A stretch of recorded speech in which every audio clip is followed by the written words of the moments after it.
Ni mechi nzito, ni mechi ambayo inakwenda kuamua hatima kwa upande wa klabu ya Yanga, lakini pia huku wakiyatazama yale matokeo ambayo yatatokea kule nchini Misri, ambapo ndiko kutakakoamua zaidi. Maana hata kama Yanga atashinda, basi matokeo yatatazama kule. Je, vipi FAR Rabat wamepoteza kwa mabao mangapi dhidi ya Al Ahly? Lakini pia je, Yanga wameshinda mabao mangapi dhidi ya JS Kabylie hapo baadaye?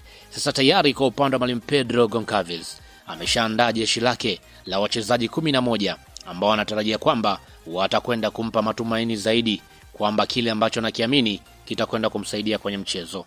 Sasa tayari twende tuangazie hapa kikosi kwa upande wa klabu ya Yanga ambacho kitaanza dhidi ya JS Kabylie. Lakini kabla hatuja kwenda kutazama hapa kwa upande wa kikosi cha klabu ya Dar es Salaam Africans, nikukumbushe tu kwamba hii hapa ni Swahili Media. Kama bado hujaweza kusubscribe, basi nikuombe subscribe ili tuwe pamoja siku zote. Mimi naitwa Chicharito. Karibu tuweze kuangazia kikosi kwa upande wa klabu ya Yanga dhidi ya JS Kabylie. Kwa upande wa goalkeeper yuko Djigui Diarra. Kwa upande wa Djigui Diarra tunafahamu ni moja goalkeeper ambaye mara zote amekuwa yupo kwenye ubora. Mwalimu atakuwa kimhitaji zaidi kuweza kupandisha timu mbele, lakini pia kuanzisha mashambulizi yale ya kuanzia chini. Maana sasa hivi tunasema kwamba mpira unahitaji zaidi goalkeeper wa kisasa. Djigui Diarra ana sifa hizo. Kwa upande wa kocha atakuwa kimtazamia hilo. Lakini pia kwenye upande wa beki ya pembeni kulia yupo Dickson Job.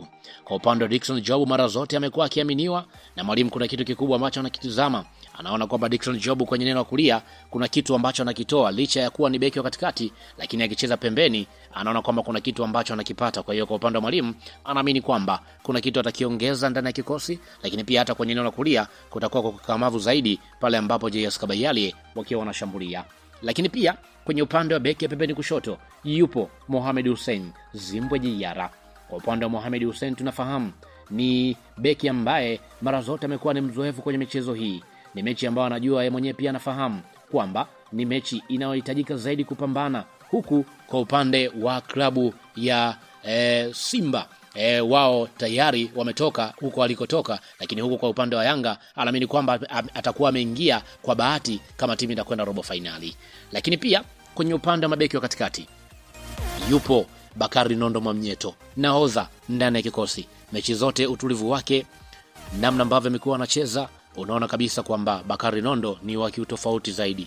Huyu ndio msimamizi zaidi kwenye eneo la ulinzi, ni mchezaji ambaye amekuwa akisaidia zaidi kwa upande wa klabu ya Yanga kwenye eneo hilo. Lakini pia hatakuwa peke yake, atasaidiana na Ibrahim Hamadi Baka kwenye eneo hilo.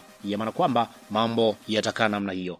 Lakini pia nikienda kutizama kwenye upande wa viungo wa juu, yani wale ambao ni viungo wa kabaji, Duke Abuya atacheza kwenye eneo la kiungo cha chini, ambapo kwa upande wa mwalimu ametazamia zaidi kwamba kwa upande wa Duke Abuya kuna uwezekano mkubwa akaongeza zaidi kitu kwenye eneo la katikati na timu ikapanda vizuri na ikacheza kwenye ubora zaidi. Lakini pia hatakuwa Duke Abuya peke yake kwenye eneo hilo, atasaidiana na Mudathiri Yahya.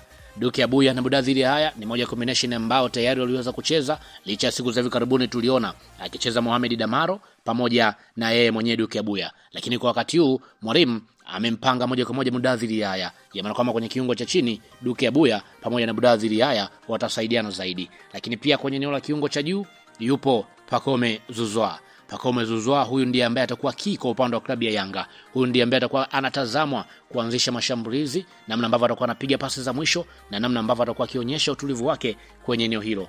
Maana kwamba kwenye eneo la namna hiyo mambo yatakuwa yapo hivyo. Maana kwamba kwa upande wa Pacome kama kiungo mshambuliaji. Lakini pia kwenye eneo la kulia yupo Max Nzengeli. Kwa upande wa Max Nzengeli tunafahamu kwa kile ambacho amekuwa anakitoa ndani ya kikosi, ni mchezaji ambaye amekuwa ni mstahimilivu, ni mchezaji ambaye amekuwa anacheza kwa wakati wote, ni mchezaji ambaye mwalimu anaamini kwamba kuna kitu ambacho kitaongezeka.